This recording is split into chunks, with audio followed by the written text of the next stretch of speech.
Okay, the notes we're focused on today revolve around finding the volume of a sphere. So we've seen spheres before. Earth is a sphere, basketballs are spheres. There are a bunch of different examples, and we're going to talk about finding the volume of those. So the formula you will receive on your star chart looks like this. Volume equals 4/3 pi r cubed.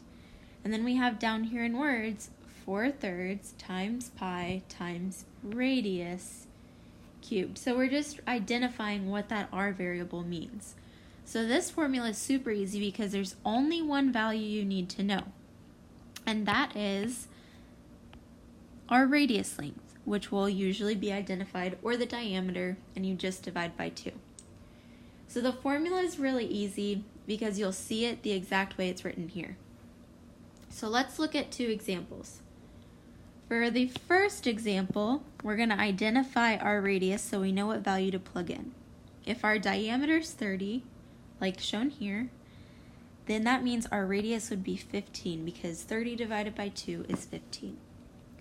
Then we just come over here and say 4/3 pi 15 cubed, and then we would type that into our calculator and we would approximate our volume at 14,137 and 1/1700 cubic centimeters. So that is the volume that would fill this sphere on the left here. So pretty easy. We're just plugging in one number and then typing it into our calculator. So let's look at example 2.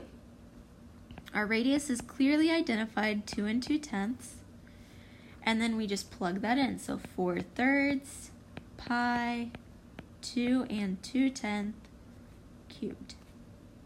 Then we plug that into our calculator and we get an approximate volume of 44 6/10 cubic centimeters. So that is how you find the volume of a sphere. However, I want to talk about one other example you might see. So on your test and on practice problems and things like that, you won't always be given a sphere. Instead, you'll be given a hemisphere, which just means a part of the sphere, typically 1/2. So if you think about the eastern and western hemisphere, the way the Earth is split up, it's only representing half of the total sphere. So let's look at these two. So for example 1, if you were only asked to find the volume of that hemisphere, you would simply use this formula .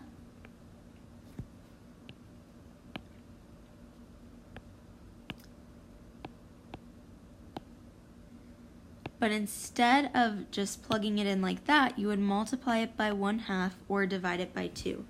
And when you do that, you would get half of that. So let's calculate half of 14,137 and 1/1700 divided by 2. And you get approximately 7,068 and 5,900 cubic centimeters for the volume of that hemisphere. And same down here.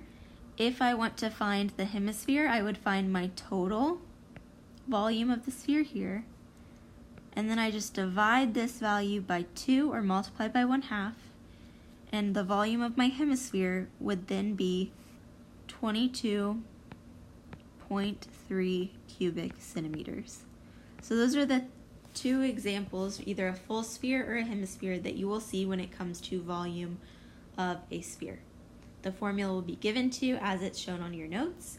Please make sure your notes match mine completely, and then make sure your notes end up in your Unit 3 section of your binder. If you have questions on any of this, make sure you write them on the back of your notes and you have them prepared for the start of class tomorrow. Okay, have a great day.